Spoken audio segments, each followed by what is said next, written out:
Hello, everyone, and welcome to the Core Collective. My name is Jeff Bullard. This is our first episode, and today we're joined by Clay Wood.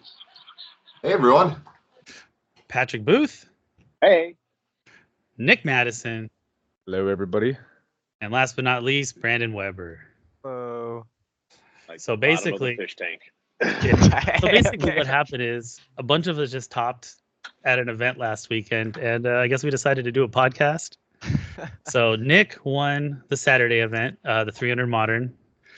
I came in second. Clay, you were third or fourth? Third, dude. All right, so we took up the top three of the event. Brandon, you were playing a fun team. You did your best. What And that then means is he came in last. I got 14. All right, I got 14. Is that top half? I I don't think so. think it's the 27 first time in a players. while I've been outside of the top half. It's okay. It happens. And unfortunately, Booth was not hanging with us this weekend. Yeah, you guys weren't cool enough, man. It's okay. It happens sometimes. I mean, Brandon was stinking it up, but that's okay. Hey, Okay. we appreciate you slumming it with us tonight. It's okay. I got to increase this whole room's cool factor. That's fair. You know, you do add a lot. Appreciate All right. So Clay, have you gotten up the HC unit teams stuff? are Of up. course. should be up and going at this point. Yeah, All it right. happened, but I think it's back to healthy. Let's share the screen. Nik Madison, why don't you tell us about your team and your Well, Yes. are you sharing it right now? Okay. Oh my. Well, technically, it's not my team. you It know is my my great pal Roland's team. you know what? I hear you, and I appreciate and I accept what you're saying. But like, you played it, you won with it. Like that was my Some thing. people are good pilots. That was I things am like one that. of those people. Like he'd always give me the team. So I'm like, hey, dude, this is his team. But like you're the one that piloted it. You're the one that played it. So like, Yeah. it's your team now. I mean, when Roland, Roland's the mastermind and the creator. I'm the one that helps you with the engineering facts, right? And then you're the pilot. You know, you just have to get there not drunk and stupid, and you can win. in a sense, so yeah, I mean, Roland took this team at one of our local events. I think he played it like round one or round two was like the first time he boarded. I think he had a buy round, and afterwards we looked at the team just at our bar, right, where we spend hours and hours just theorizing how to play HeroClix, and we realized Go that Blue Eyes. the alpha on this team was just much more than he was doing initially. But we wanted to not play a Kong. That was the number one thing. And this team, when you're looking at it, enables a Kong team because you're playing, I believe it's 8 figures initially. And from most of the teams that we were seeing in nationals, everybody was building around that 6 to 7 figure pool, which is what we were expecting. One thing that I was struggling with going into it was if you go second, what is the survivability like? And I know I wasn't the only one concerned about this because they were taking data at nationals about this very thing, and what we came up with going second was a few different layers. MOE was seen on most of the teams in top 16 teams in nationals. I'm pretty sure it was on every team in top 8 in nationals, and that was practically like the majority of people's defense. Besides like Alex Mater, who had a bunch of like rollouts, right? So this team had MOE, let's see, 6 probs on the team, and then a Spiderling die replacement. So if I would go second, I'm going to put you on a wide open map, Wakanda. If you're running Kongs, because I want my whole team to see you, and I'm just playing the odds at that point if I go second. But the alpha in this current, or I guess pre-errata, everybody has a different version of it. It hits hard, right? So our version was Orb would pop off with trick arrows. With Spiderling, you're going to guarantee a crit if you don't roll a 1 naturally on one of the dice. 5 times in a row. Only against you. 6 times in a row. Only against you, Jeff. Dude, that's wild. It was wild, dude. Yeah. It was wild. On it, I think the stream just needed to see the full potential of Orb. Dude, no, like in our last match. Like, honestly, dude, I was just in utter shock what was happening to me. I was like, this sucks. And then I was like, dang, that was cool. Yeah. I mean, it's just this was Orb is Roland's baby. And for sure. We determined early on that Orb was not a big map figure, or we would have been playing him earlier on in the year. Yeah. But once they confirmed small maps were just a thing, we revisited Orb, and I mean, obviously it helped with time breakers. I mean, time breakers are stupid, but we'll get into that later. Yeah, the initial alpha with Orb is either going to go crit energy explode to then quake with the big arrow, or if you're crossing elevation and you need to, you can go charge flurry, and then each attack you can pop a trick arrow. So it could be like acid on the first attack, the big on the second attack, and then after you hit with the big, you can acid again if you wanted to, or sonic to give tokens. Like it, I mean, it's the combos are ridiculous. And keep in mind, like one of these attacks you're critting, right? So, and the benefit of guaranteeing a crit is you are bypassing super senses, you are bypassing King Killmonger's rollout. Because he is equipped, right? So Orb was our disruption attack. If you are running like a defense shell type team, Orb goes in first to kind of break the bunker, and then it allows the other pieces on the team to go in and, you know, start cleaning up, right? But I could have never imagined how much damage or like how hard the just crit energy exploding and crit quaking could hurt a team. I can attest to this. Yeah, like it was pretty bad. Like I know against Clay, I mean, not top four, like not our top 4 game, but our first game in Swiss. I mean, you saw exactly what I'm talking about. The crit hit to crit quake. I think it was like Scrappy, one other figure, or Butterfly, and then Colossus was left. And that's a team that has, like, you know, Wonder Woman, you know, Mern as a stop click, goes to Butterfly. Like, there's a tremendous amount of survivability, and it was all gone. Like Orb is popping a Wonder Woman revive on the first attack, and then Quake will just clean up everything else. So it's pretty gross. So that's the specialty of the team. Everything else you see on the team is pretty. I mean, it fills out a cosmic team, right? Mern is a necessity. I feel like, specifically for the combat pumps, negating that, double Scots, time breakers, which I'm pretty sure myself and Jeff were the only ones playing time breakers. So I'm glad we were able to kind of show off that how good they were before they got the boot. Exactly. We gave them their day in the sun before set them out to pasture. Yep. Dark Phoenix. We went with Dark Phoenix over Kit Thanos initially because Dark Phoenix, when she moves, can trigger the attack with herself, and then I can transition into a defensive MOE if I need to. And then Surfer, Khonshu, I love Surfer.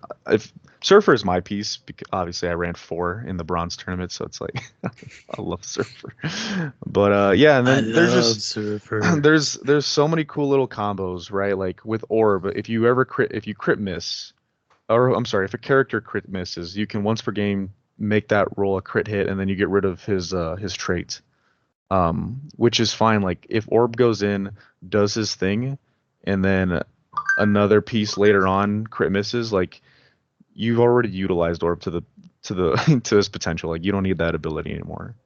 And then I also want to, I mean, it combos with the tower. All misses are critical misses. Like if one of my pieces critical misses, I can make that a crit hit with Orb. Just so many cool little interactions. Yeah.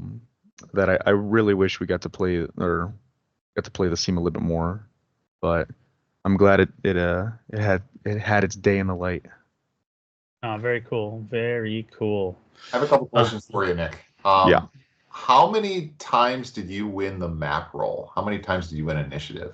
Yeah, I took me both times. I took a lot of notes because I was curious about that myself. We played 8 games. I went second 4 games. Oh, so it's 50-50. Yep. So I definitely got good feedback on how the team worked going second. Mm-hmm. How did what happened with you and Jeff, who won initiative there? Jeff won. Oh, well, I chose to go first.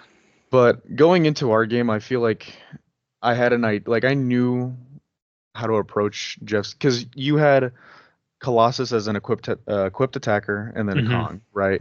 So my plan was, the 1 was for Kong, and then I have a 50 rollout, or I have a 4 through 6 rollout with Killmonger on Colossus, with the Scott Porter roll.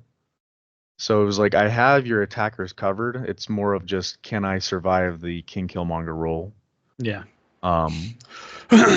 But I also love the Spiderling die, because that's sitting there, and it's a psychological game at that point, because your opponent can hit attacks, like maybe not every piece on your team, but if there's a 1 in that attack roll, you could be like, well, do you want to prob it? Because you don't know if I'm going to replace it or not. Yeah, no, like it's 100% like the Q days.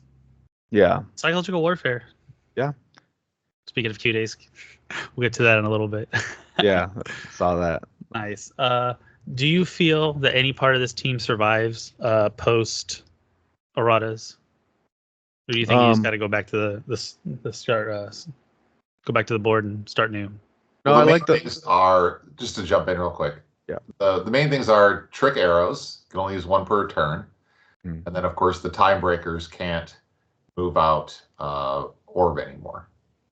Right. But is it that's actually going to be my second question, I guess, which is like, can you move, if you go first and you move orb out a little bit, would that be okay to sacrifice? Is that actually a viable strategy where you just got to bait your opponent to go after, to move across the board to kill orb? I mean, post errata, everything's interesting, right? Because it makes the alpha for most teams it doesn't hit as hard. You're not dealing with multiple. You can still get a Kong across the map, but you're using so many resources to do so. Maybe it is an answer, but orb with the trick arrows is how you can get through like a Colossus or a Kong because of acid arrows, right? So I don't know if that's a piece worth sacrificing. I know Anthony and then Clay, you in top 4 broke immunity to go after the time breakers. That was something that we had thought about. If I played against a timebreaker mirror match, was it's so worth it to go and kill the timebreakers, just because you ruin their engine, right, on how to get across the map. So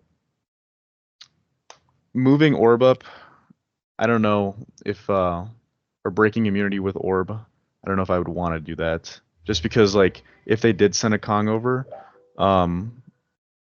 to go kill orb, like that's a pretty big hit to the team. I guess that's fair. The rest of your team struggles against Kong, right? Yeah. All right. But to answer the original question, foundation of the team, I think trick arrows are still viable. Because when orb was running shot energy exploding, like flipping to quake, I was just using 1 trick arrow there. Maybe, or I guess I would get acid off the quake, which is fine, but I think just off of running shot energy exploding to quake, that's fine, right? So I don't think the limitation to 1 trick arrow is a huge factor. You just can't get greedy with it. Spiderling is cool. I think if you don't play orb, you don't play Spiderling. It's gonna come down to the orb Spiderling mechanic. Can that work? I'm leaning towards no. And if that doesn't work, then just replace maybe this section of the team and go from there. Okay. So you have like 100-ish points to play with. Yeah. 95 it looks like. No, you lose a tiebreaker, so probably 100. Yeah, right. Oh yeah, I think so. Okay. 55, 40, yeah. Very cool. Alrighty. Congratulations, Nik. Good showing. Was there anything else you wanted to share about your Swiss rounds and/or other round, top 8 rounds, top 4 rounds? Anything that stood out? No, I mean we had a great turnout. The Orb team went undefeated. I want to put that out there. So, it did. It was very cool. That was pretty cool to see. Yeah, I thoroughly enjoyed playing this team. It was one of my favorite teams that I've played in a very long time. Nice, very cool. Alrighty, let's go on to that second place team. We got double dragons here. Colossus, Motorcycle, Butterfly, Kong with the Avatar Amit. I also had Cathan on him. Scott Porter, Sinestro, Timebreaker, Bystander, and Scott Porter with the Star Sapphire ring. So this is my homebrew I've been working on for a while now since Deadpool Weapon X dropped, and I figured out what Timebreakers did.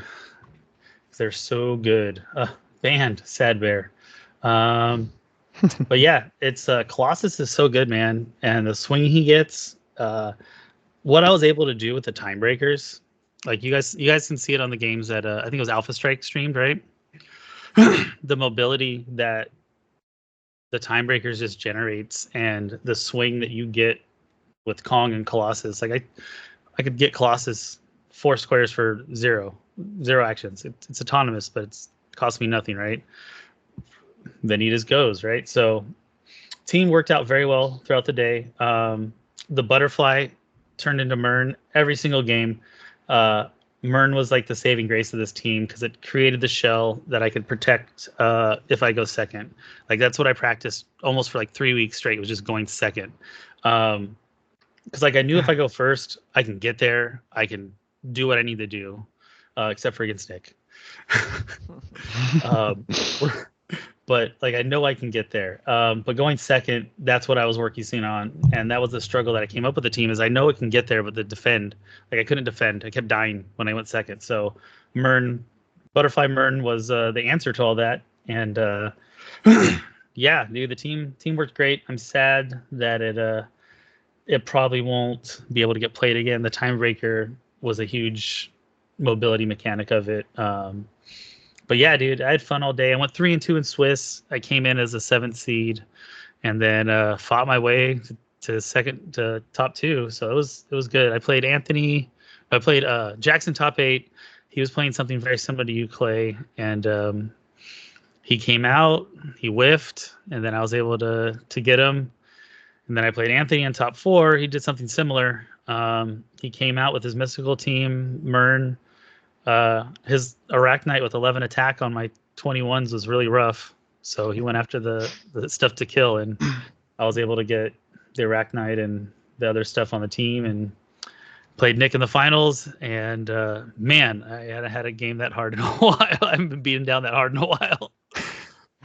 Dude, but it was good, man. It was fun. I had a great day. Jesse put on a great event. We had 27 players, right? Yeah, it was good. But yeah, that was it for me. Fun. Back to the drawing board though for Worlds, unfortunately. Clay, I think you may be in a different boat though, Mr. Third Place. Like I feel like your team survives all the erratas. To be fair, it's not really my team. It's Lucas. Well, the team that you play, and in fairness, Jackson told me that he built the team, but Lucas played it first. Oh, interesting. All right. Well, fair enough. So yeah, I mean, I did change it a little bit. I put after watching Lucas miss 3 times in a row, I'm like, I need more prob. I'm going to 100% different team, right? Instead of Tower. That was so sad watching that happen. The worst part was on camera. Yeah. I mean, hope he doesn't go back and watch it. For almost 15 years, and I think I've had 3 crit hits in a row happen twice.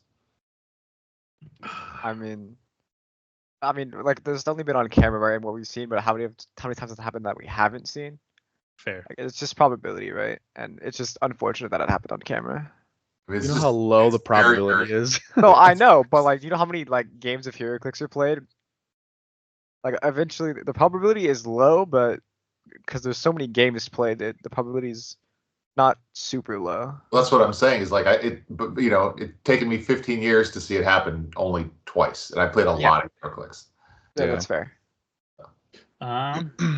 So kind of talk about the mechanics of your team, how you liked how it functioned. Don't give away all the good tech. I mean, the main thing really, it's a very much a defense shell. Lucas probably. I would love to chat with Lucas about it, honestly, because like he probably plays it very differently. But I basically would just like kind of defense shell up a bit.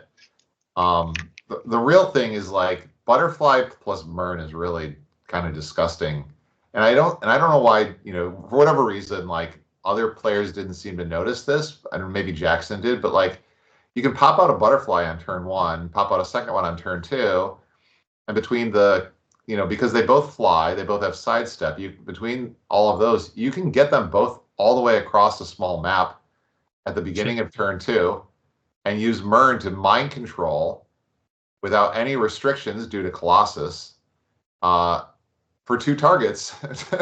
And so most of or I would say at least half my games were won, probably more, solely based on those 2 characters, like mind controlling and then having the other team kill themselves. Like that was basically it. I did accomplish my lifelong goal of winning a game 0-5. Yes, you did. Oh my God. The game that we played, Jeff and I played, was round 3. Was a stalemate, and the only reason I won was because at the beginning of the game I had mind controlled Kong, who whiffed all of his targets other than a single time breaker. Yep. and then it was a comedy of errors that ensued afterwards, and we ran out of time before anything else. I was like half a second away from saying charge, and then they called time. I was like, ah! Like I set up. I was just like, all right, I got line of prob here, and then he's like, last action. I'm like, it's such a bad feel. Personally, like, I had a chance. It's all right, but no, dude, it was good. We had a good back and forth. Like we both learned a lot about our teams that game. I probably learned more about my team than you, but yeah, dude, it was fun. Like it was a good back and forth, and I helped you complete your achievement unlocked. Yeah, I'd love to see Jackson. I'd love to see how Jackson plays his team, because it is very, very similar. I think he probably plays a more aggressive version due to having basically he has Kong and I have Wonder Woman. That's effectively the difference. No, Jackson has Wonder Woman too. Oh, he does. I think and Kong. No. He played Kong. Oh, did he? I don't remember him having a Kong. I thought he had he had Wonder Woman for sure. Really? Yeah. Yeah. He butterflied into Wonder Woman probably. No, I thought he butterflied into Mern. How about we just look at the team list and see if he has it? No, I played him. I remember him swapping one figure over. He didn't have many 2x2s. That's what I'm saying. You are right. Oh, he changed the team out from underneath me. That bastard. Son of a bitch, of course. It's Jackson. Ugh. Jackson. What a lackey. But we'll go back to and Clay, do you have anything else you want to share about the team? Pretty much exactly the same team. He played the exact same team that you played. That Lucas played. Yeah. Should be updated now. Awesome. Was there anything else you wanted to share about your team, about your experience at the event? Well, it was great. Big thanks to WizKids, and Ryan worked very closely with Jesse, who put in a ton of effort to make sure this happened, get the prizing as phenomenal as it was. And I'm hoping that this is just the start of a great relationship between the two, and we'll see more awesome, well-run, well-prized events for California. For sure, dude. It was sick, dude. I came home with a lot of stuff this weekend. Came home with a lot of stuff. And it was a sweet-looking trophy. I got to give credit where that goes. Pretty cool trophy. Yes, Cool. Darren made the trophies.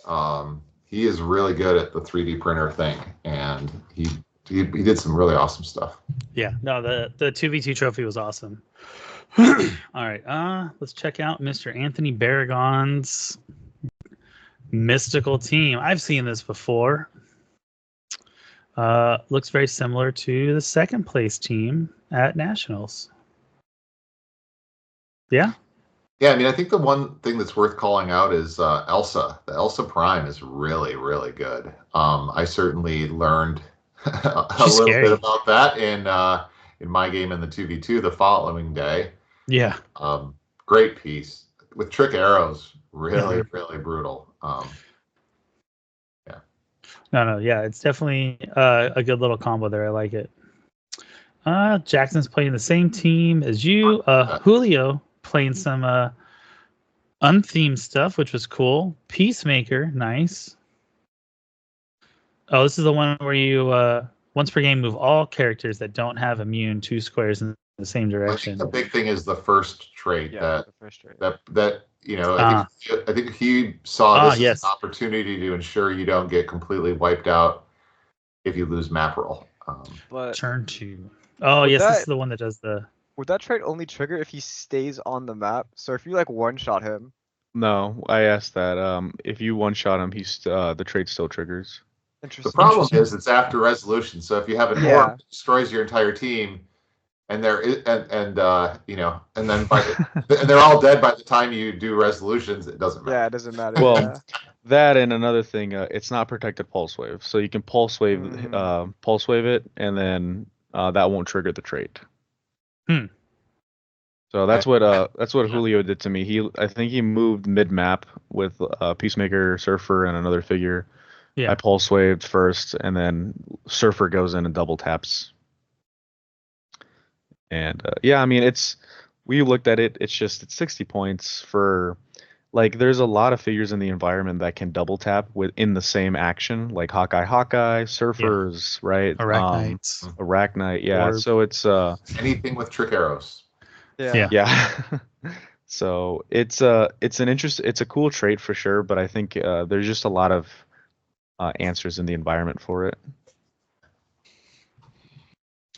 Sounds good, yeah. And I don't know, 2 Carnage Surfers, I feel like isn't going to kill a lot of stuff, especially with blocking, right? Well, he was leeching characters. Okay, who does he turn into for? Against me, he was butterflying into Ghost Surfer, so Ghost Surfer was carrying Leech around. He loves his Ghost Surfer. Yeah. And Leech. I've seen him play it a lot.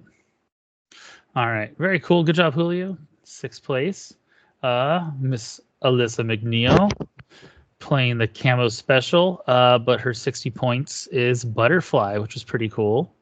I saw her turn into Major Logan and Wonder Woman. I think the combo with, we've seen historically she would play Wonder Woman and not, and so she added Butterfly with an option to turn into Wonder Woman, but also an option to turn into Major Logan. And I think that's a really amazing move because of his trait that changes the values of dice, right? Yeah. Damage power. And so for a team that's all based on rollouts to get another +1 is kind of ludicrous against close combat teams. Yeah, they're not going to hit. That's why you just mind control them from far away. Crit energy explode, crit quake. It's a thing too. Yeah.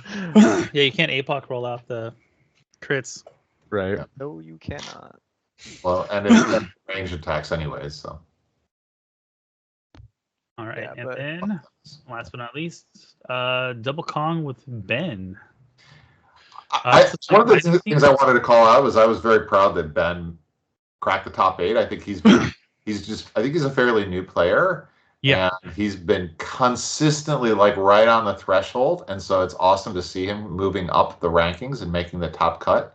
Nice. I really appreciate that he is eager and to learn and to put in the time, and he's getting better every turn. I think that's awesome.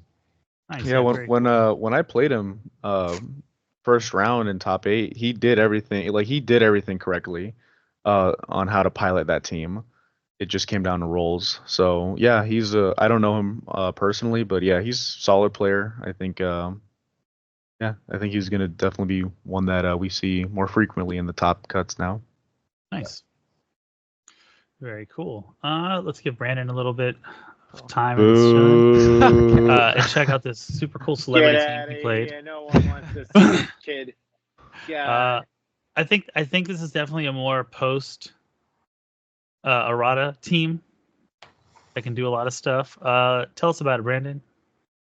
So yeah, it's celebrity theme team. Long Double Marvel, Kevin Space Ghost, Porter. I mean, the team hits very hard with very big numbers, and it can get across the map, and it's really hard to deal with because Space Ghost is giving two people protected opposing probability control. So there's not a lot you can do to really stop the hits from coming.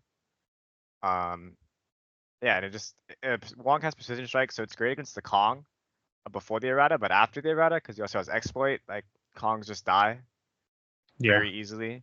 And the rest of his damage with the Billy Clubs can just be spread out, and it's a lot of damage because he's coming in with Cathan, and then the 2 empowers from Marvel, so he's a 15 for 6 exploit, and it's just a lot of damage, and the Marvels can follow up with flurries for 4. So it's a lot of damage to eat. You have to finish this flurry before the marbles get placed. No, because they're both after resolutions effects. You can Are order they? your after resolutions effects. Oh yeah, they are. Okay, I'm phasing after resolutions. So That's you fair. can order it, so you place the marbles and No, I know how it works. flurries. Yeah. Well, apparently not, because you told him he did it. Yeah. How does Mern affect this team, buddy? So because it's a lot of makes you cry. modifiers, yeah, and Mern says you can't modify your common values, so it's And definitely a lot forgive worse me if I'm into mistaken. Did Mern get her, banned or anything like that? No. Okay, I think gotcha. Mern's gonna be very prevalent in the upcoming meta. You said your team sucks. He said it's bad against Mern. It sucks, but whatever floats your boat, Patrick. I think this team is really cool. Your tears do. Thank you. I think if Mern wasn't around, this team could be a threat. But with Mern being around and probably becoming more popular after the erratas, I think this team is gonna have a hard time finding its place. But I think it's something that could be dangerous. Very cool. All right. Clay, when you put in the teams, were any of the other ones that stood out to you, or you thought that any of you guys had saw teams you wanted to share that thought were cool from the 300 Modern event? Anything that stood out? Not really. I guess maybe just kind of from a meta standpoint, I thought it was interesting that there were a bunch of Kongs in double Kongs, and they didn't do that so well this time. Definitely a lot of counters to Kong. Yeah. I mean, still number 3 most played. Like, we can look at the meta from the event. This is from all the teams that you posted in the event, right? Yeah. There's all of them, yeah. It's just ones, yeah, I didn't add all 27 teams, but... No, that's fine, but it's from the ones that we got. But obviously, Scott Porter's number 1. But I do like how Butterfly has creeped up. As well as Colossus, yeah. As well as Colossus, right? Both of those pieces are very good. Blackheart's going to become a 0. Yeah. I think one Kong is okay, probably. Maybe the double Kong's still fine, but might be a little rough. All right. Yeah, that was pretty cool. All right. I still can't believe that Mern's not being played just on every team. Mern is ridiculous. Because this is the main good, force. So if you look at sideline, Mern's getting up there. Yeah, a lot of Butterfly into Mern. A lot of Mern main force as well. I mean, Butterfly into Mern is really good as well because Mern has precision strike. So it just helps you get Butterfly through those senses. Because it gives the character you Butterfly into that last click. It's like a point denial figure in a way. Yeah. 100%. Mm-hmm. All right. Yeah, Cathan's still the number 1 most played sideline figure. Sinestro, yeah, Trick Arrows. Do you think we're going to see a drop in Trick Arrows and being played? Or do you think there's still... It's going to be even more. It's going to be the number 1 once Sinestro Ring retires. Because the new Trick Arrows that come out with Master of Time allow you to go through stop. Yeah, the nth metal is very good. Nice. Who's playing the Peacemaker helmet? What does this do? Peacemaker. Yeah, you get equipped with the Peacemaker. It's not very good. Yeah. It's just a free equipment, which Yep. And the MOE meta might be bad. Because I think Yeah. MOEs are going to also see a lot more play post-rotation. Ooh. Because theoretically, what they're doing is trying to reduce the alpha. So moving up and shelling around Killmonger might become more popular. So just giving a free equipment because you can might be. But Killmonger's done after the rotation. Yeah. They're Yeah. all Well, I'm done. talking for Worlds because he's still going to be legal at Worlds. Errata. Like post Post errata. errata, sorry, yeah. So like at Worlds, I think Killmonger is going to be very prevalent and like MOE spots. Yeah, I totally agree. Like post rotation, yeah, obviously he's gone. So Very interesting. The Daily Bugle press room is the number one most played map. Yep, it's because it's what is it? Major Brock's Bunker Light. yeah, I really like Daily Bugle press room. I am proud to say that I did not allow anybody to put me on Daily Bugle press room. I was like, I'll go second. You mean Bunker? And I'll pick, but yeah, Major Brock's Bunker, excuse me. And I was like, no, I'm not playing on that map. I'll go second. I went on it twice. I It's kept not winning. terrible if you go on the side. Which side? P1 to 16. That side. Yeah.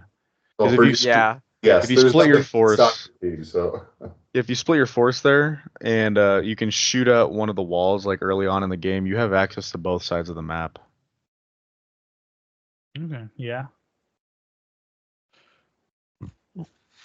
It's rough. It's still rough. But hey, guess what? It's gone. temporarily. Gone. It's back soon. It'll be back soon. Back after Worlds, right? Yep. All right. Let's go back to the tournaments and let's check out that 2v2. Clay Wood, number 1. All right. Tell us about it, Clay. Well, I guess the story starts that I originally proposed that we play Mystics, which probably was a reasonable call given that almost everyone else at the tournament played a mystical theme. It's so boring. That was Jeff's response, and thus began our hunt to find another viable theme option. For those listening, I guess I should back up. The format was a 2v2 silver theme format. 300 points, so there's a 150 modern point cap. And so it's very difficult to find good keyword that is shared, that you can build 600 points, only 300 of which are modern.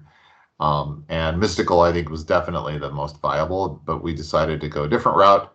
We went, I was very interested originally in playing Phoenix Sentinel, with the idea that if everyone is playing theme, then blowing them all up seemed like a good option.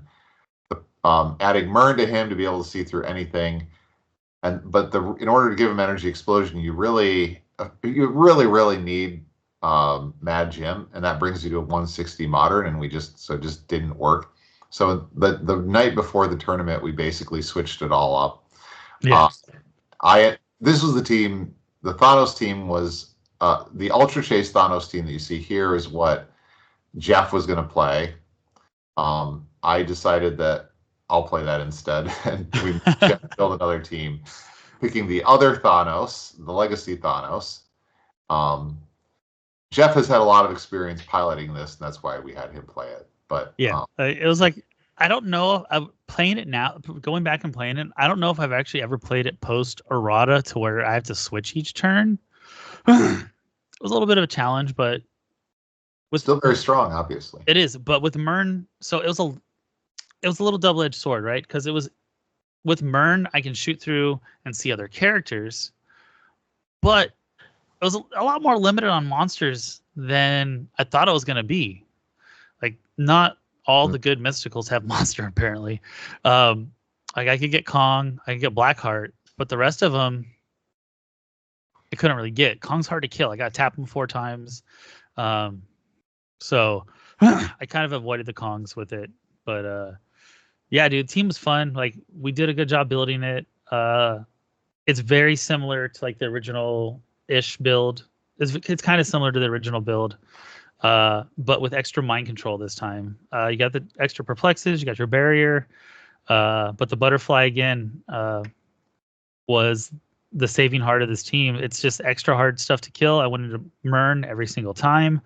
And thanks to Clay, I used a little trick to move across the board. But yeah, dude, it was fun. But Clay, I think you went undefeated, right? No, I actually lost to Hector. Hector beat me, and that's right. But I got enough points. Rob barely lost to me. Yeah, we should have. We almost tied. Yeah, they both played great, by the way. So the Ultra Chase Thanos, the idea here is you can load him up with the Infinity Gems, many of which have a trait that if you hit 10 or higher, something nice happens. Basically, a couple of those things being you get to make a free attack with a mind control, or you get to pick up, automatically hold an object and make a ranged object attack. And of course, if you do those things, that triggers again, and so they kind of keep accumulating, and they almost just you can almost get into a state where you just endlessly are attacking for the whole rest of the game. And so in order to ensure that happens, you play a couple other dice manipulators, Q and Trelane. And so if you roll well with them, and you can almost guarantee that you roll a 10 or higher. Yeah. And then then just everything dies. It's what I should note, there were a couple games where my opponent turned over the star, which turns 1s into 6s, and then I turned over I can't remember which of the tarot cards it was. It's the Queen of Swords. Queen of Swords. The Queen of Swords that turns 10 11s into crits. And it got out of control pretty fast. Those two combination were pretty ludicrous. That's what I put in there. Because you have to hit 10s. They might as well be crit hits, right? Yeah. Because like I said, it bypasses the super senses. It bypasses the Killmonger rollout, or if you happen to run into that. I think there was one in the field that day. Chris and Steven were playing Ruler. Okay, we'll get to it. And one of them had a swap, yeah. Yeah, so that's scary, right? Because there's a lot of equipment in Silver. Like, everyone has equipment. Jeff, I don't know if you use this, and we haven't mentioned on the podcast today, but there was some clarification on the win from a few weeks ago that also says that if you mind control a character that has trick arrows equipped, you can use those trick arrows. It did not come into being useful. I didn't have that opportunity, but I did get to prob a lot because they can't use their prob because they can't see me. Yeah. Or passive stuff if I have mind control to orb, I get the crit hit. Yeah. But yeah, dude. We both played heavy mind control, hard to kill teams. My Thanos didn't go below click 3. What about you? I almost died a couple times. Okay. Dude. The rest of my stuff was dead on the team, but Thanos didn't get below click 3. Yeah. I got down to click 6 or maybe even 7. Ooh, but then once if you hit a 10 and you get steal energy, you get to heal one. Heal. You zip right back up to the top of the dial if you hit a 10 or higher. Dude. Start chaining it. So. Dude, it's so fun. I'm glad you had fun with the team. And can you keep chaining? So for the mind gem, if you roll a 10 and it allows you to do a mind control for free, can you do the same free action multiple times? Yes, because the gems specifically says you can. The gems tell you that you can. It's mind gem. If they continue to hit. It said if they continue to hit with an attack roll of 10 or higher, they may use this effect an additional time. And the reality says that as well. Yes. Oh, that's pretty nasty. Yeah. And then obviously it's not free actions with the power gem taking 1 penetrating damage, right? Right. Or healing with the soul gem. So it says a hit target character penetrating. So as long you can stack those pens and deal it to somebody in a row, or does it have to be immediate?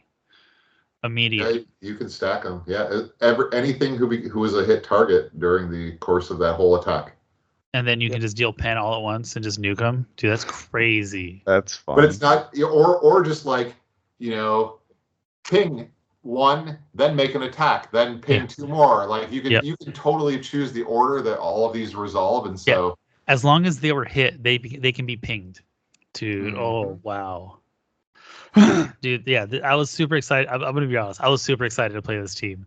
I will save it for another day, but yeah, dude, it was so fun to get back to Thanos. It was extra special with the spectral ring, because I had the precision strike, so that helped with the super senses. I said Mern helped me get through the other stuff, but yeah, dude, we did. This was like overnight at dinner or over the evening at dinner. We were building this team.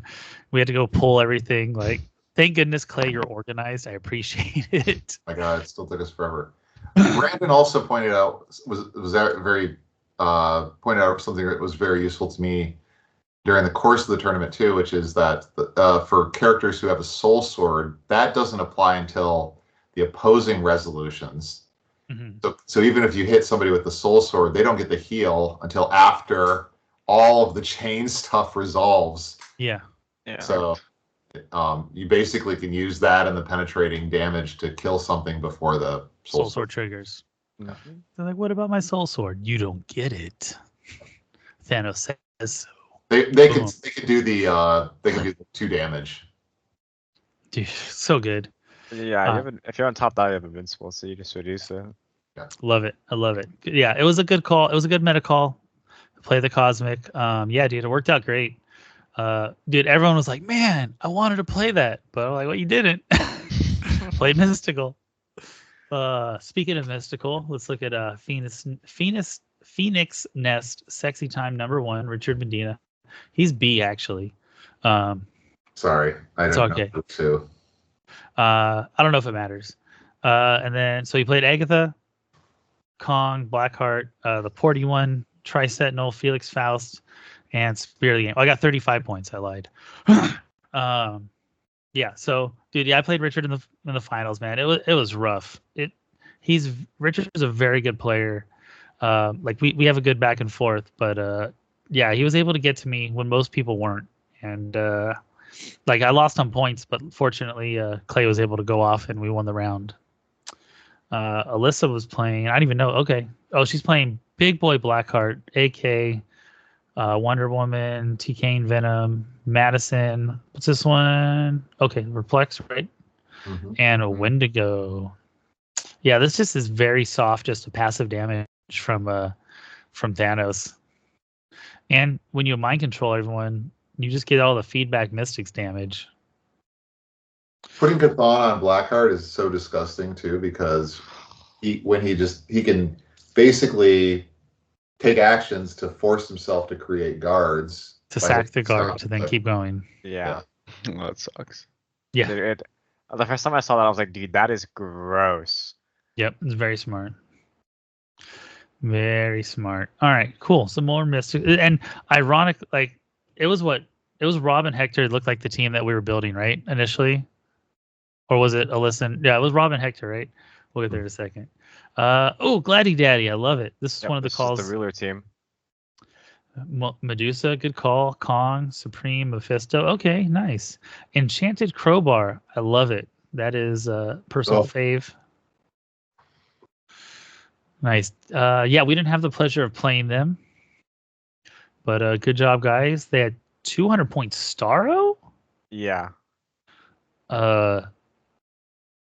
Sidestep? I think he was just ignoring the deal with on the small maps because of the 5 attacks. I don't think so. Oh, he gets 5 attacks? Yeah, this damage power. You gotta keep scrolling. Keep scrolling. Oh, keep Lord. going. Keep going. Keep going. There you go. Make 5 close attacks. Character more than twice. Oh, okay. And then he can heal. Ooh, he probably. How does he get him over? Just walks. Yeah, pretty much. Sidestep and 10 range. You don't have to go far. But it's close attacks. Oh, it has giant reach 3, but I mean, that's in what the I'm meantime, saying. you're dealing 4 pin because of the side blast for 10 range. Yeah. Oh, you know what? He would they would probably Magium Angler onto him. Okay, I see it now. Good call. Thank you. Angler. Okay. That's clever. That's nifty. Yeah. Nice. Cool. Good job. Yeah. Hard. I guess pointing out, right? 200 points. Merlin, you can't take free actions. Magium. That's cool. I like it. Very nice. Very creative, friends. We got Rob Martis. Agatha, Blackheart, Wonder Woman, Elsa, and Tri-Sentinel. Yeah, Elsa with the trick arrows is scary, man. Especially when you're rocking all that equipment in Silver Age. Yeah, Rob actually made a mistake that we realized during the break. So I played Rob before we went to the cut, and he actually hit my Thanos with Elsa, and we didn't realize until later that he should have unequipped and taken all of the Infinity Gems. Infinity Gauntlet Elsa.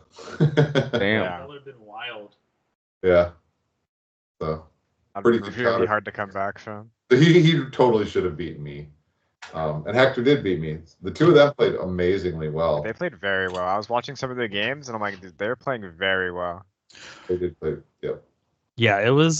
They weren't easy games when I was having to fight them. Yeah, Hector.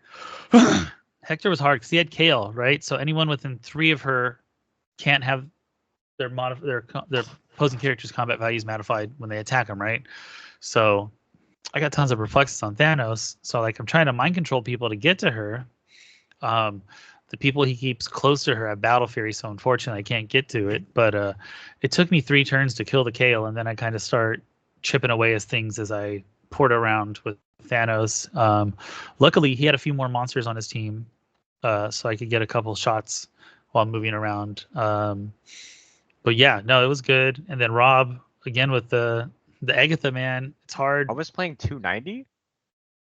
Yeah. I couldn't find the 10. I couldn't find 10 more points.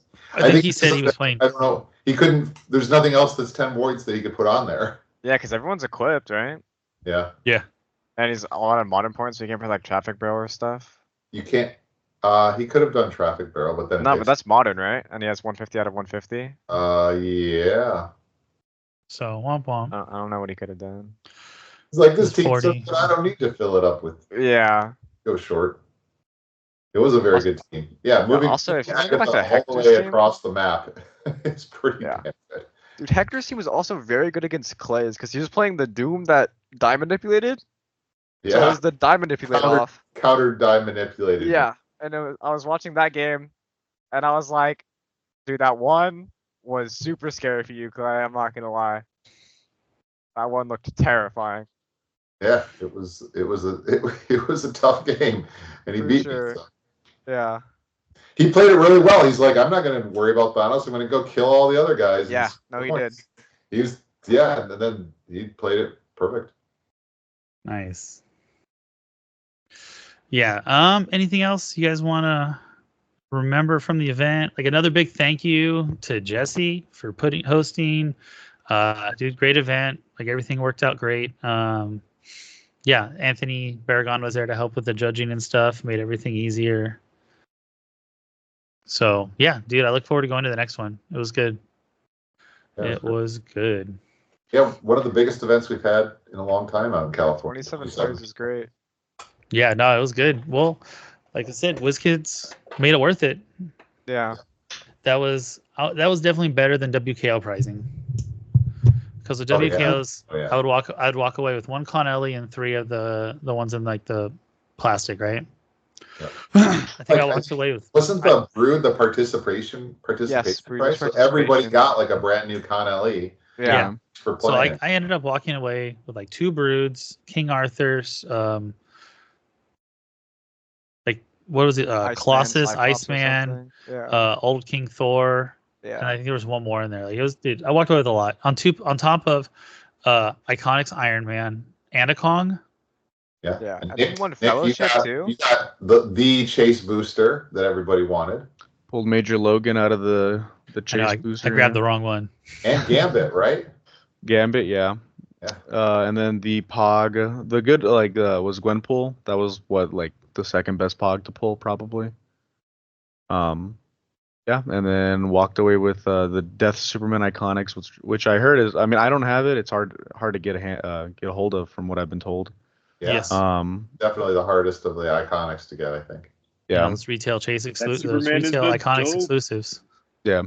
So definitely gonna hang on to that, and then got some Connellys. So yeah, and then got this wonderful break on the plane. Let's go. Wonderful trophy. Nice. Trophy is very cool. I'm not gonna lie. It's atomic. It is. Oh wow. They had to scan my bag a few times when it was going. They were like, "What is this?" Oh my gosh. They thought it was a bomb or something. Probably. Oh, Nick. Oh, Nick. Yep. All right. Well, I know we talked about it a lot kind of throughout our stories of the event and stuff, but it was basically a fun event that we played this weekend because there was massive changes that affected all of modern HeroClix. And why don't we dig into it a little bit and kind of speculate on what do you think is going forward. So for those of you guys who don't know, WizKids announced they're doing a watch list a couple of weeks ago, and they said, here are the changes. And this is what they are. Search for Amat's Tomb is banned in all formats. Seeing it firsthand a couple times this weekend. Specifically during the 2v2, 2 out of the 3 games, they spent their first 2 turns ramping up Amat's Tomb, and it did absolutely nothing for him. The only person it worked for was Richard, because he started killing my butterflies and him. It was annoying. So I stopped making butterflies. But yeah, like, how do you guys feel about this choice? Do you think it's healthy that it's gone? Are you annoyed? You're like, hey, why'd they take my shit away? What's up? I think it's interesting. I think, as far as I know, it's the first time they've ever outright banned a figure in all formats. Is that right? No, wasn't Felix Faust banned? Oh, you're right. Sorry, it's the second. Yeah, that's a good point. And Scarab. Well, he was never banned in He Modern. was not banned in Modern. No. Though. Yeah, he just yeah, rotated. he was retired. He rotated like around the time he got banned in Silver. But I think what's interesting is, like, they basically couldn't find a way to fix it. Yeah. Right? They chose to just straight up ban it instead of trying to fix it, which would have been the second time they tried to fix it. But honestly, I feel like that's better, because if you're gonna fix something so that it's unusable, let's get rid of it. Blackheart. Yeah, well, I was gonna. We'll get there. Yeah. But yeah, I feel that it's fine. It's what I feel is it promotes inactivity in the beginning, and like it's not healthy for the game. Yeah, I think the only people who are sad about this are the people who just recently bought one because they were hoping to play it at Worlds. Fair. Fair. Everyone else is relieved. Speaking of people who bought things for Worlds, I'm a little sad now too, because my team doesn't work anymore. So sad for this. Yeah, dude, the Timebreaker bystander was amazing this weekend. So, just speaking of Timebreakers, D16 from the set, the actual figure, has been errated. So it no longer says choose an adjacent character, place the character up to X squares away from their current square, where X is the number of Timebreakers and bystanders adjacent to them. It now says power once per turn for all characters with this trait. Choose an adjacent single-based character, place that character up to X squares away, etc., etc. That super hurts Kong, super hurts Orb. It honestly, with the amount of placement that I personally was doing with my team throughout just the matches, like I was time breaking up to 3-4 times a turn sometimes, and just moving stuff, repositioning, getting things where I needed it to. It was beautifully efficient. Like, it's amazing. I'm very sad to see the change. Nick, I think it was too soon. Like, I don't know. Too soon, 100%. Yeah, like Yeah.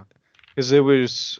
I know Frazier used it at Nationals, and one other team used it, but like this quickly for an errata like this. But it took how long to get a Blackheart errated? Furrows. I mean, that was my issue with it. Like, who complained about time breakers, right? Exactly, and like they didn't win. I can make an argument for, like, there are certain things that it does for the game. Like it's a counter for MOEs. Like if you're bunkering around a King Killmonger, you can break the shell, right? Their whole thing was that it encourages alpha mechanics. So maybe just cap off the amount of time breakers you can spawn in, right? But like I don't know. I think this trait was just too much. I feel it was a extreme overcorrection because, like you said, it's now you can't carry in and pop someone out, right? Like, and like when you run time breakers, you also help like your opponent's Kong team to take that second action sometimes, right? So it works both ways. I don't think it was just a huge benefit. I mean, I don't know. Do you know how happy people were? Like, oh, you have so many characters. I get to come in and quake you. I'm like, sure, dude, go ahead. Yeah. And they kill all my time breakers, but guess what? You're in my face. Exactly. I mean, half the time, if they kill the time breakers, and then you become even again, and they don't even get that second action. Dude, 100% of the time, because they'd come in and kill everything, kill my stop signs, kill my bystanders. Yeah. And they're like, oh, I'm gonna take my second attack. I'm like, no, like you have more characters than me, or we're the same, right? Yeah. They're like, oh, I'm like, well, you shouldn't have killed so much. I mean, let's be like, this is not as much a nerf for getting stuff across the board as it is for getting Kong across the board. This is a Kong nerf. Yeah. Same way that Blackheart is a Kong nerf. No, I agree with you. Because there are still plenty of other characters like Falcon who can drop ship a very potent character all the way across the other side of the board and let them take actions. No, I love it. But Falcon doesn't work with Kong. No, because I could get Kong like 8 squares out with the time breakers. Like it was crazy. Yeah, but like Blackheart was getting 2 Kongs across. Like with a time breaker, you can, and without time breakers, you can still get a Kong across with I mean, whether it's like Gani or Kazar. You could very easily get 2 with as effective as Blackheart. Not far off.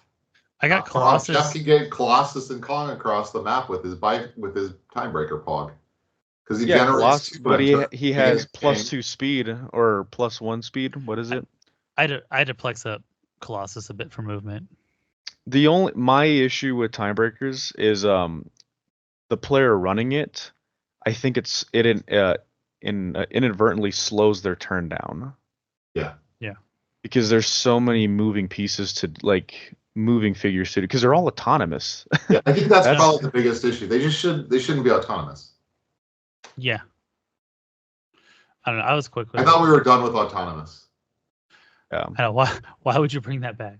I remember playing the autonomous playing Alyssa and she was like, Nick, you're out of actions. I was like, no, I'm not. Yeah. Definitely not. Well, take care, time breakers. It was nice knowing you. They might still see. I think they're still useful in Pulp. I mean, they're still the cheapest unit in the game. Pulp, I think, is fine. Scott Crampton or Lucas Scott PJ. But now that it's like it's just, well, I guess there's still power. It doesn't matter because they're all autonomous. So it is what it is. All right, Mr. Blackheart, Prince of the Underworld. No longer. Guess what, guys? He got unbanned from Pulp. Yeah, that's awesome. Shout out Roland. Shout out Roland. It's unbanned for you. Jeez. But unfortunately, he's had some drastic changes. So, old, it's free. Choose up to 2 adjacent friendly characters with the monster missile keyword. Place Blackheart in a square of hindering terrain within range. Then place a chosen character adjacent to Blackheart. It's not happening anymore. New power. Choose up to 2 adjacent friendly characters with the monster or mystical keyword. Place Blackheart in a square of hindering terrain within range. Then place the chosen characters adjacent to Blackheart. Characters placed this way cannot be given costed actions this turn. Ouch. Yeah. As Blackheart players, how do you guys feel about this? The second part's the big part. Characters placed can't be given costed actions. Yeah. The power is whatever, but now they can't do anything. Yeah. Clay, I don't know. You played a good amount of Blackheart. How do you feel? It's sad that he's effectively useless. I think they I think they went too hard on him. I'll be honest. I would have liked to see just making it a costed action. For sure. Because then it feels like it's kind of just like a special TK. Yeah. I think they could have also changed if they really were going to go after Kong. They could have made it so that it was only for standard characters. Mm-hmm. But because I think that would have like made him. He still would have had a place, and he still would be very unique. Because it's like a very powerful TK. Yes. But he really is unplayable at this point, unfortunately. Yeah, he went from like a $30 rare to 30-cent rare. But yeah, definitely, I definitely feel overcorrection. It would have been fine. Well, I agree with just the power. Yeah, like I kind of mentioned, like if they're gonna change the character this much to make it so unplayable, like just get rid of it and ban it, because people are gonna open this figure up that haven't played HeroClix. They're gonna be like, man, this is super cool. And they're going to be playing it so wrong, and they're going to go to an event or something and play it, and they're going to be like, man, why didn't anyone tell me this happened? Like it creates a lot of bad feels, at least in my opinion. It is what it is. Well, I wasn't a Blackheart fan anyway. I went against it. I played something else. Timebreakers. All right, Kong. So he can now be dealt penetrating by characters of an equal or less point value than himself. More he points. Can't be dealt. He can reduce damage dealt by a character of equal or less point value. Excuse me. So if you're 51 points or more, you're taking you're taking pen damage. I think that's okay. I think he's still playable. Definitely I actually agree. I think he's still a good figure.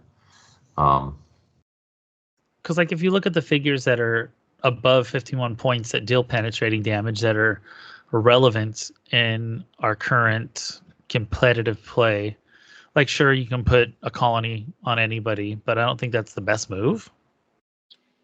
Like it makes Deadshot relevant again. I'm surprised they didn't also add say that he can't take 2 actions per turn at the 50-point dial. Like that's kind of what it really was, though. Yeah. And so in a way, like he could still be a problem because he still has almost all the potency. He doesn't have Blackheart to mobilize him, Timebreaker to mobilize him, but like he could still get across the map and quake you twice if you play in two Kongs. Like that's enough to take out half or more of many teams. Yeah, you just got to position. Like it's not going to be turn 2, but it'll happen. So, I mean, I guess maybe it's a good thing. We should be happy that they didn't outright ban it or nerf it into the ground. It's still useful. I thought Kong should be unique. But... they have. I don't think I've seen them. They're not going to change a figure like a rarity or how something is on a dial like that. Like it's very rare.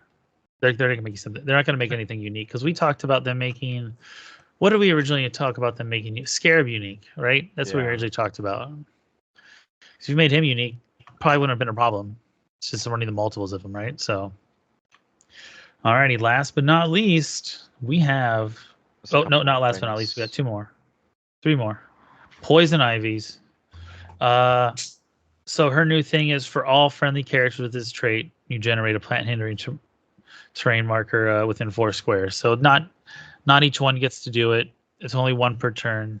But there is the man thing that still generates them, right, guys? Yep. I think this is actually a pretty well balanced change. Yeah. I think they're still potentially viable. With Man Thing, maybe only play 3 Poison Ivies, but that's still could be a potent team. Yeah. So back to the drawing board on that one, a little testing.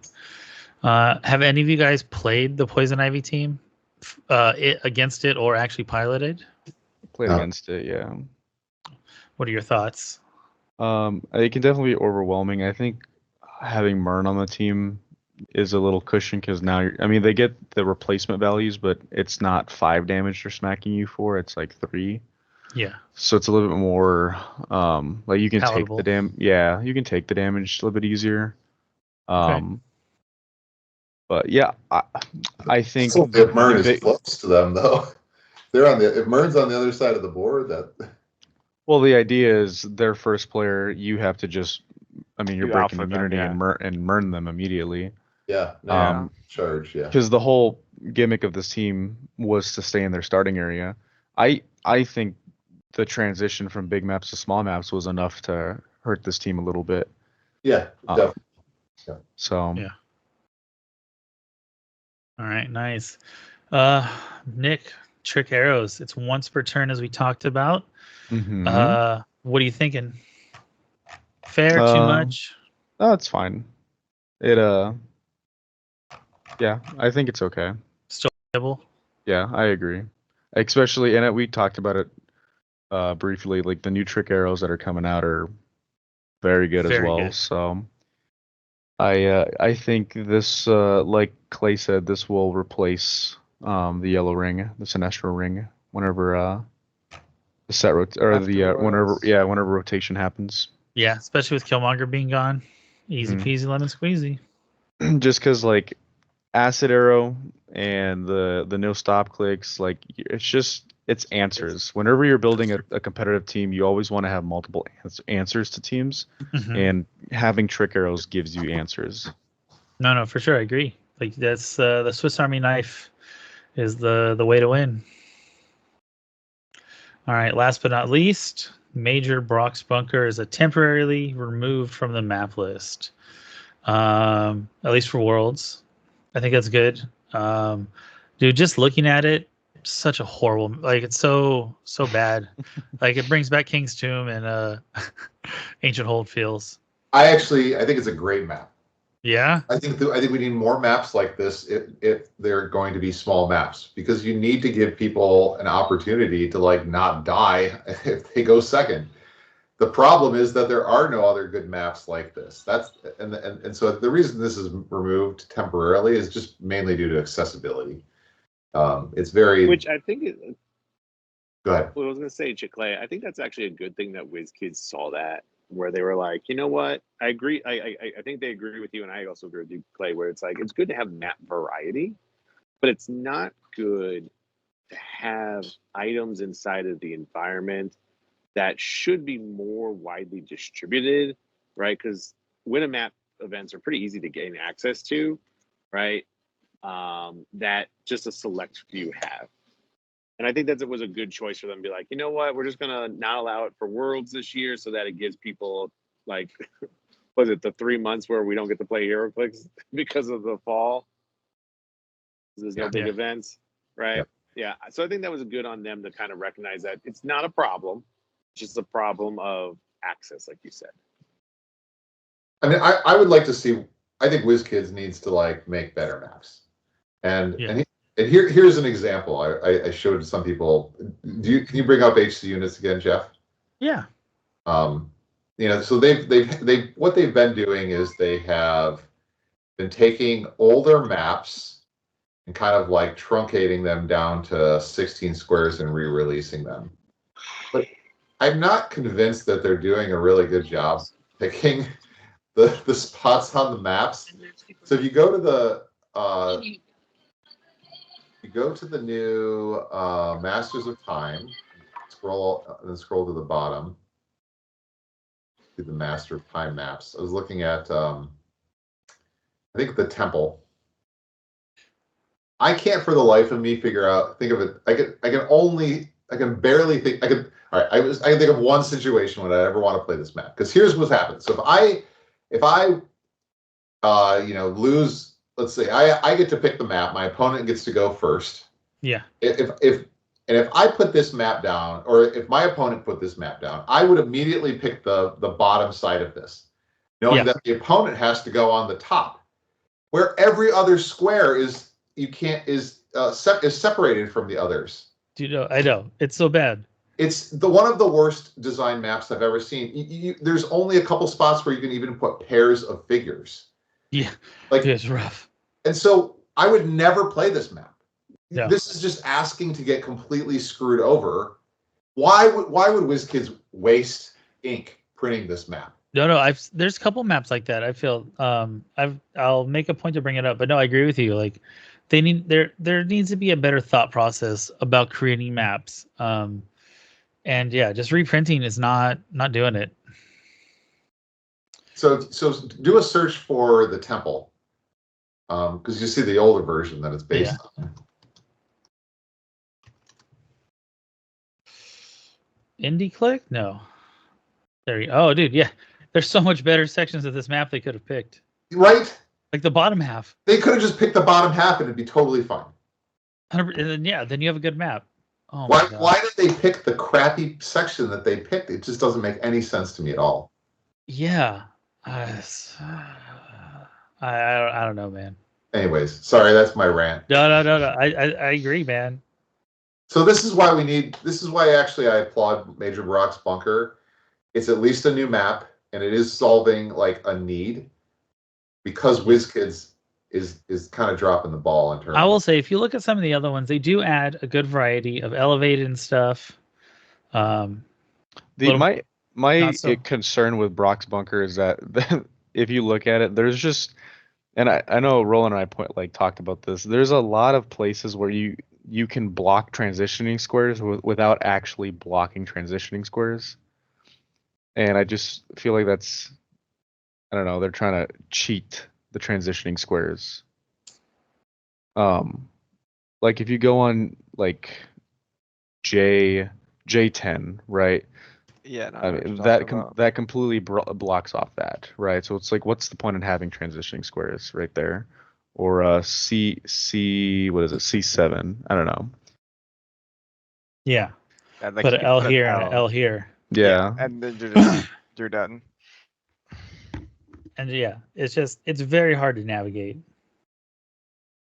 Like if there's more transition squares, I think it's fine. Like you could definitely play a Mern just shell team on this and just bunker up. Yeah. Yeah. Mern makes this map somewhat problematic. Yeah. Problematic. But I think it's good. I mean, there are plenty, even, aside from Mern, there are plenty of solutions. There are plenty of figures that go through that destroy blocking when they move through it. But if people are playing Camo. But if people are playing, like Jose was playing the Nifty Traffic Barrel, and that's like half the map. Yeah. Because especially if it's not rotating, by the way. Yeah, especially if you are going first, so you have to set up first, and depending on because I picked the bottom side, which is probably wrong in hindsight, but I had to set up on one side, so we just set up the traffic barrel on that side, and I can't do it. Like it's so hard to get through. Yeah. Maybe it's just I'm not comfortable. Picking the sides of the map or make it more definitely accessible. Better, yeah. So Clay, you've played on this map. If somebody dropped this on the table, what do you think the better side is to pick? Depends on what your goal is. Sure. Right? Like if your goal is to provide protection from yourself, then I think it is to pick probably the bottom side. Okay. If the goal is to still be able to have access to your opponent, then it probably is to pick one of the east or west sides. Okay. A or P, right? Yeah. Okay. But it is interesting because even if if your opponent picks one of those sides, he could very easily, let's say they pick the left side, but the top part of it, right? You could very easily go on the far corner, and now you're still in completely the bottom right corner. Bottom of Yeah. P. Yeah. So now you still have a pretty big disparity. But it becomes a problem when if you have more than 6 spots that need to be taken up. You do. Just play Mern. Just play Mern. Just Mern's the answer, guys. I don't know what to tell you. So you're playing Mern and you're playing 2 porters. So what's the other 200 points? That's the answer. That's the question, right? Yeah, probably.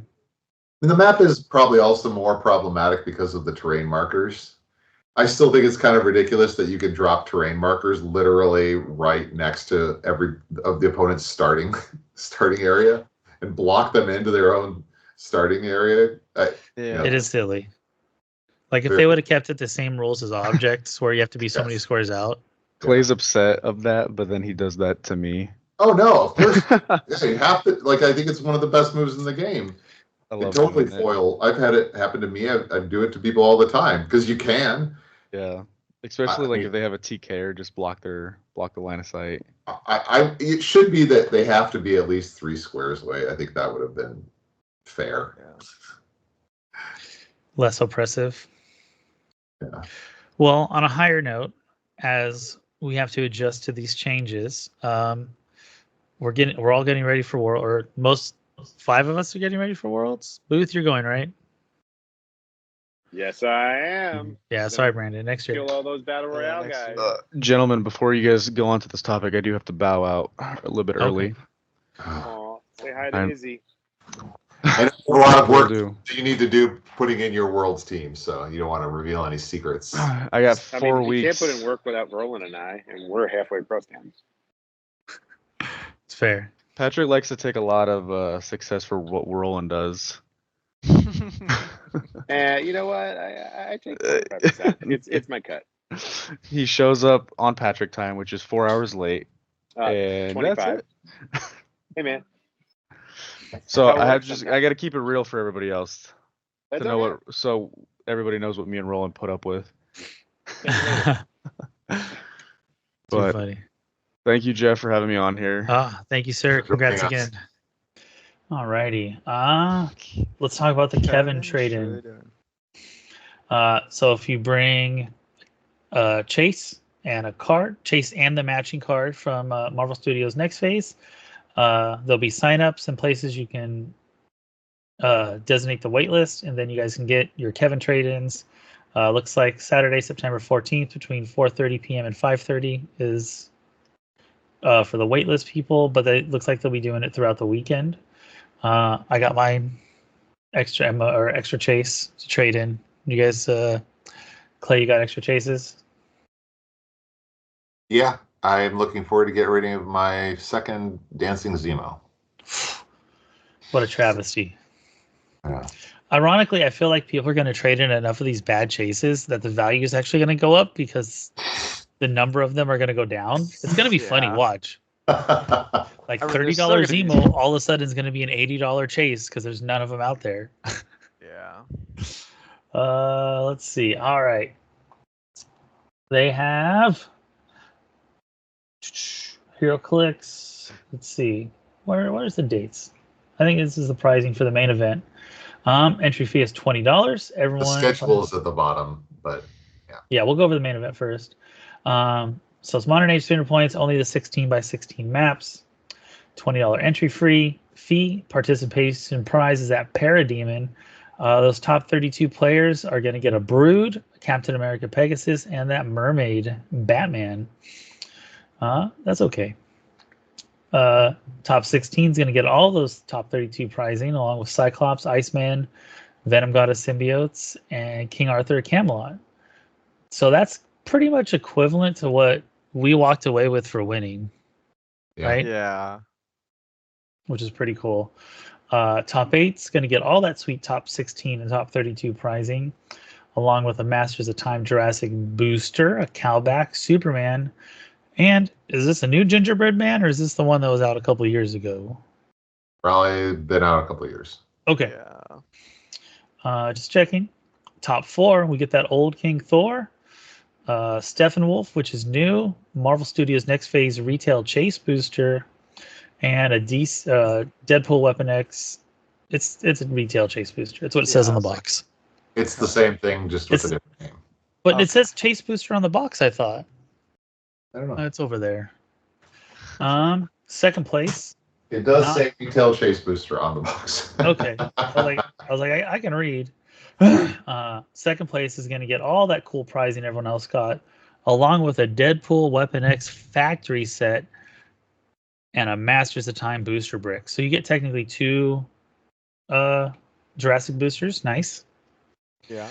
And first place, you're gonna get all that top floor pricing. Masters of Time factory set, which is pretty cool because you get all the colossals, dude. That's gonna suck to get back home. Deadpool Dude, Weapon X factory That's set, so much stuff. World Championship trophy, and the coveted design of figure. Dope. And I think they previewed the trophy, or no, I guess hopefully the trophy will be similar to what they did for Nationals. It's a really nice beautiful. It was beautiful. For those cool people that have teams, similar pricing to the event. I don't want to talk about this guy, sorry. Pop Worlds. Sorry. Just a little poke at Clay. Gotta tease him a little bit. Pulp, you get the participation of the Parademon. Top 16 is Brood. You get the Masters of Time booster brick for top 8. Whoa, okay. Yeah. That's pretty cool. But you only get a booster for top 2. Did they mean? Wait, that's weird. I'm assuming, but they don't say it, that it's like singles and you get everything before. I'm not Why sure. wouldn't they say it? I would imagine made to be a more chill event. Yeah, but you get a booster brick for top 8. Like I'm reading that right? Yeah, Master Time booster brick. But then for top 2, you get a singular. You're getting boosters. Jurassic booster. Okay. Well, okay, but scroll down to the winner. It says you're getting 2, which makes it 3. So I'm assuming you do get an extra Jurassic booster at top 2 and the brick. Dude, that's crazy. But you get a brick for top 8? Like, that's wild. Yeah. Dude, I'm going to sign up. I can get top 8.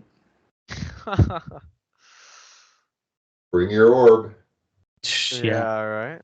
All right. Side events. They're going to be doing a bunch of sealed stuff, battle royales, Jurassic booster battle royales, supercharged sealed stuff, which like you get 3 boosters of stuff and you build 400-point teams. They're doing pulp single elimination, pulp teams. So a lot of cool, fun events on the sides. Exclusive for sales coming soon. And let's go over the schedule real fast. Thursday, event registration begins at 2 p.m., which I think is later because they started really like 9 o'clock last year on Thursday. Like they got the day going pretty early. Now, the first day is always a little bit late, but it's just that people start queuing up very early because the line is so long. Yeah. Battle Royales start time is... And there are signups for things, and if you don't sign up for those things before they fill up, then you don't get to do it. Gotcha. That's yeah. fair. 2024 HeroClix Pulp World Champion start time is 2:30 p.m. Supercharged Sealeds and Jurassic Battle Royale. So one thing you kind of jumped past that's nice this year, Jeff, is the Battle Royales actually have start times. So you know specifically when they're going to start. They also are telling you specifically which one or ones will be Weapon X, Deadpool Weapon X. Got you. Nice. You're right. Very cool. Nice. Yeah, no, it was good. In my head, I just kind of figured it out last year. It was every hour and a half from when they started. But now they're explicit. Yeah. It makes sense. Friday, September 13th. Dun, dun, dun. Let's see. Event registration begins at 8:30 a.m. HeroClix Team Worlds start time is 9 a.m. Battle Royale start times. You got a bunch of cool. They sprinkled in some Deadpool Weapon X. You got that Supercharge, Pulp, Single Limb, some other fun events throughout the day. And they have a fan appreciation, which begins at 8 p.m. that night. Fun stuff. All right, on to Saturday, September 14th. You got registration, 8:30. HeroClix World Championship starts at 9 a.m. It's going to be a long day, friends. You guys are going to have fun, though. Battle Royales fire off periodically throughout the day and other fun events. Happy birthday to me on Sunday, September 15th. World Championship playoffs begin at 9 a.m. Battle Royales are throughout the day, along with other fun events. Looks like a good time. I'm excited.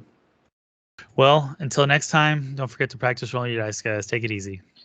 Bye, Good everyone. night. Right.